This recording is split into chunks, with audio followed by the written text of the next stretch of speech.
Salut à tous les amateurs de cinéma. Je suis ravie de vous accueillir sur ma chaîne Cinémotis, où je partage tout ce qu'il y a de plus intéressant sur les films à venir et ceux déjà sortis. Je vous conseille de vous abonner, car il y aura beaucoup de contenu passionnant. Et c'est parti. Bonjour à tous, et bienvenue dans cette nouvelle vidéo. Aujourd'hui, je vais vous plonger dans l'univers fascinant de Les Trois Mousquetaires, le célèbre roman d'Alexandre Dumas, à travers le regard de D'Artagnan. Je vais partager avec vous mes réflexions sur ce personnage emblématique, son parcours, et comment il incarne les valeurs de l'amitié, de l'honneur et du courage. Nous explorerons également les thèmes principaux de l'œuvre et leur résonance dans notre société actuelle. Alors, préparez-vous à découvrir les subtilités de cette histoire intemporelle et à réfléchir ensemble sur ce qui fait de D'Artagnan un héros si captivant. C'est parti!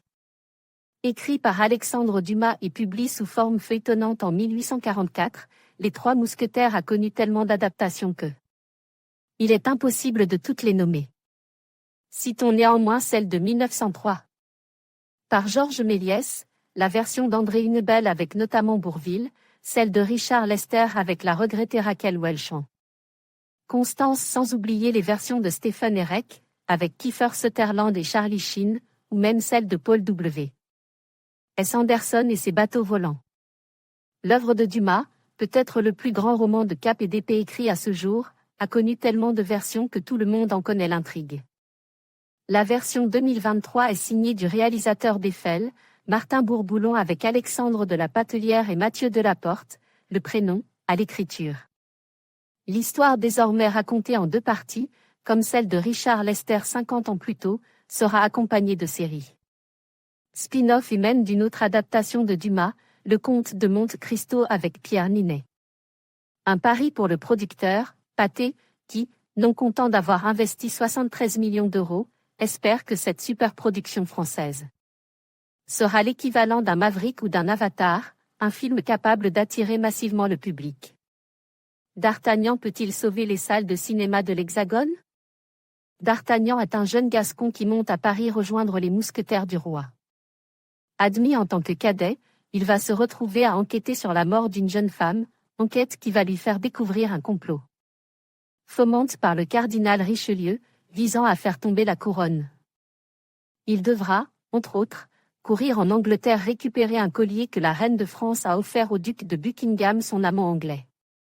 Un périple qui pourrait bien faire exploser la tête du pays si le héros échouait.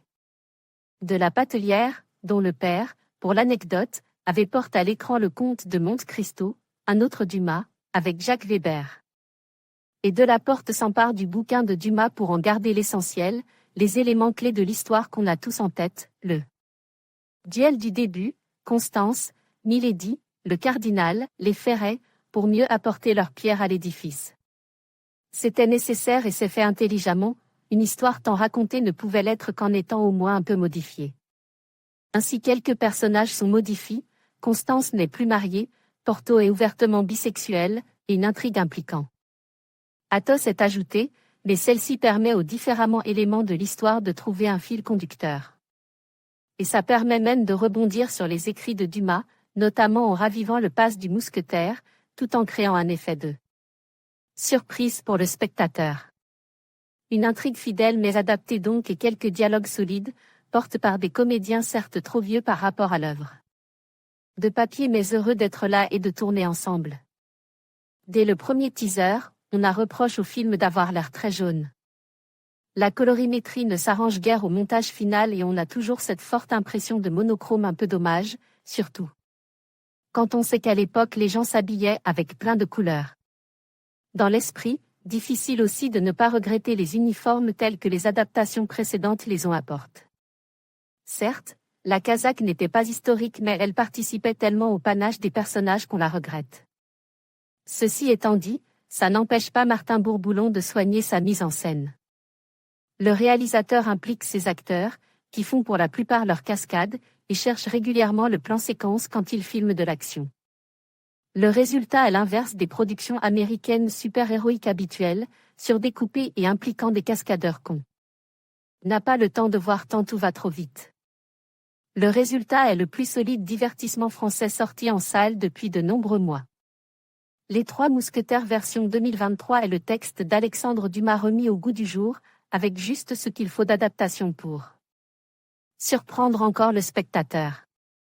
On a désormais hâte de voir la seconde partie, qui devrait montrer le fameux siège de La Rochelle. D'Artagnan est désormais prêt à sauver le cinéma français, et on ne peut que vous recommander de vous laisser faire.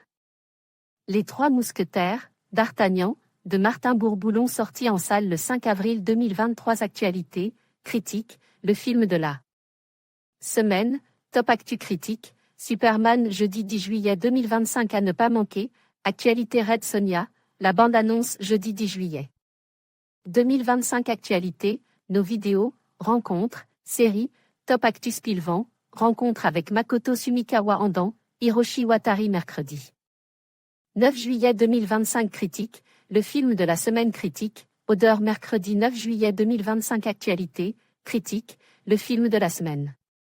Top actu critique, Superman jeudi 10 juillet 2025 à ne pas manquer, actualité Red Sonja, la bande-annonce jeudi 10 juillet 2025.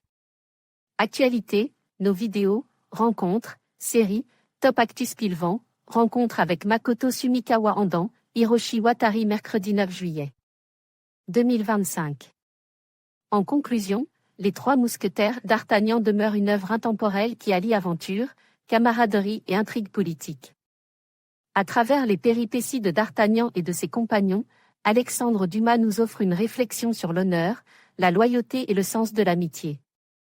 Bien que certaines critiques puissent souligner des éléments de stéréotypes ou des anachronismes, la richesse des personnages et la profondeur des thèmes abordés continue de captiver les lecteurs et les spectateurs. Ce classique de la littérature française mérite d'être redécouvert et apprécié sous toutes ses facettes.